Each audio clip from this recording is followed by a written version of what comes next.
for Dufferin-Caledon. Speaker, it's an honour to rise this morning on behalf of the residents of Dufferin-Caledon to respond to the speech from the throne. In the lead-up to the House's return last week, I found myself getting asked the same question over and over back in Dufferin-Caledon. Time and time again, I would be asked the same thing, something to the effect of, so what will the government do now that it's not prorogued and things are up and running again at Queen's Park?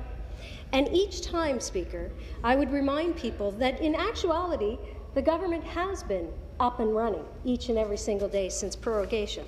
I would remind them that the only thing former Premier McGuinty actually shut down on October 15th was the ability of the opposition to hold the government to account. In essence, Speaker, the legislature's prorogation did not prevent the government from functioning. Quite the contrary. It simply spared it from functioning with oversight. And if there is anything, Speaker, that one single thing that has been proven time and time again, it's that lack of oversight and the party opposite do not mix. We've seen this most recently with the downright scandalous cancellation of 2 power plants at a cost of what is expected to be $1 billion, and all to save Liberal seats in the 2011 election. Speaker, it is the opposition that had to finally pull the Liberal government kicking and screaming into the light of accountability on these cancelled power plants. When I'm out in the community in Dufferin-Caledon, like at the family skates I hosted in Bolton and Grand Valley, I consistently hear from local residents that they just cannot trust the Liberal government to get to the bottom of this scandal. You see, Dufferin-Caledon residents look at the facts, like how, with an election looming, the Liberal government pulled the plug on the Oakville power plant. And then, in a desperate and shameful attempt at a majority government, the Liberal campaign team, co-chaired by Premier Wynne, made the call to cancel the Mississauga plant to salvage yet more Liberal seats, and only 6 days before the 2011 vote. Following the election, the Liberal government then added insult to injury and stonewalled the opposition and Ontarians for months on end about the final costs of their cynical electoral scheme. Finally, in the face of all these scandal, and after being outright ordered to release all documents pertaining to the plant, the Liberal government then paraded its cabinet ministers out to this very chamber, one after another, to cry foul, vilify the opposition, and adamantly swear that all the documents had been turned over. And yet, as we now know, this was not true, as there had now been 2 more document dumps since that time.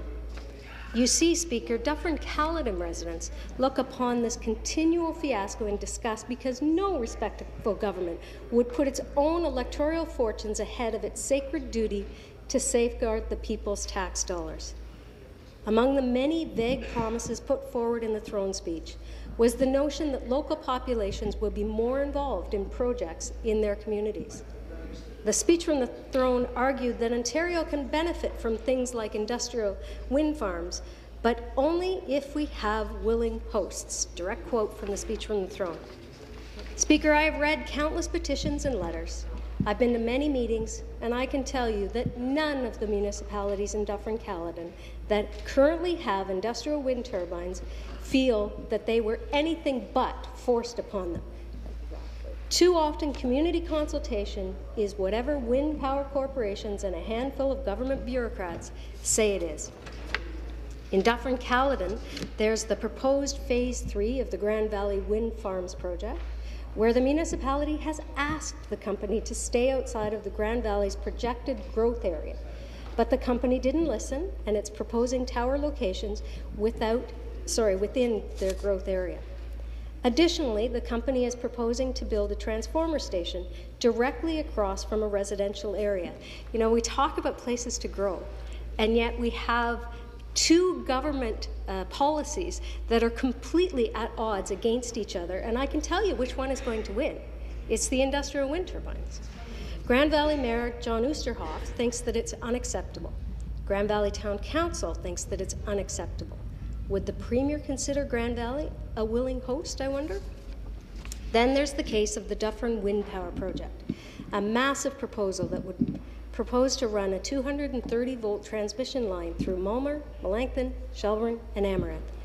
Once again, an overwhelming majority of residents and their duly elected representatives are in unified opposition to this project. Are they willing hosts? If the Premier truly believes in the willing host approach, she can first implement an immediate moratorium on wind turbines, and second, instruct her caucus to support Bill 2, which would return planning rights to municipalities, brought forward by my colleague from North Simcoe West, Simcoe Grey, sorry. This would immediately prohibit these projects from being forced on the very unwilling host municipalities that are bearing the brunt of the Liberal government's misguided energy experiments. But alas, there are no such concrete directions in this throne speech, only vague promises and even fewer details. The trouble is, with little or no details on how any of the many new promises will be kept, the speech provided no real way at all. As for forward, well, Speaker, I can tell you that this speech may be proposing to move Ontario forward. It's just in the totally wrong direction. For almost 10 years now, the Liberal government has taken Ontario deeper and deeper into debt with its reckless overspending. No program was too expensive, no taxpayer too taxed, and all the while Ontario families were promised everything under the sun. Often these promises were broken, often these programs failed. And yet the Liberal government still claims that if it could only spend a few more $1 billion, if it could only add another dozen programs to the hundreds of thousands we already have, then somehow our economy will turn around and our troubles will ease away. In the throne speech, Premier Wynne and her government used the term fair society. But what is the society that they call fair? I wonder if the mother whose 2-year-old child, through no fault of her own, currently owes over $15,000 as their portion of Ontario's debt, would call that a fair society. Would the senior on a fixed income, who thanks to the skyrocketing energy rates and the HST on home heating, now has the choice of heat, hydro, and food, pick two, is that a fair society? You see, whenever a government places a higher priority on its priorities as opposed to the people's, it's doomed to failure and deserves it. Over the past 10 years, the Liberal government's policies have let Ontario down time and time again. And so instead of taking our province forward in the wrong direction, we are already heading. What Dufferin-Caledon families need to hear last week was a throne speech that proposed bold changes in a totally new direction. This is why it is so disappointing to see Premier Wynne squander this rare opportunity for bold change and instead choose to entrench the McGuinty legacy that brought us to the worst jobs and debt crisis in our lifetime. It is under this legacy that we have seen Ontario's energy rates soar from among the lowest in North America to the highest. Recently, I visited a local steel manufacturer in Caledon with my colleague from Nipissing. We were there to discuss the effect of these crippling energy costs and what they've done to Ontario's manufacturing. He relayed to us a number of investments he had made in his company's infrastructure in an attempt to remain competitive while still affording the ever-increasing energy rates. After a lengthy discussion, my constituent sat back in his chair and concluded, "So, in the end, I have no real control over my hydro bills because I have no real control over the changes the government has arbitrarily placed on my hydro bill." And that, Speaker, in one sentence, says it all. The policies of this government signal to entrepreneurs and job creators that if you put in that extra effort, if you make that extra investment, there's no guarantee in your return because the government increasingly reaps the reward of your efforts and investment. Not so long ago, I got a call from a mayor in Dufferin-County. He was calling to tell me a long-time manufacturing company in his town was going to announce they were closing shop. As part of the company's North American restructuring, they decided the facility in my riding was operating costs that were just too high, no longer competitive. 90 men and women went home that day without a job. 90 families started the next day with one less income to support themselves.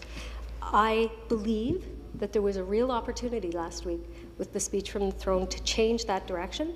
We didn't see it, and as a result, I must not support this speech from the throne.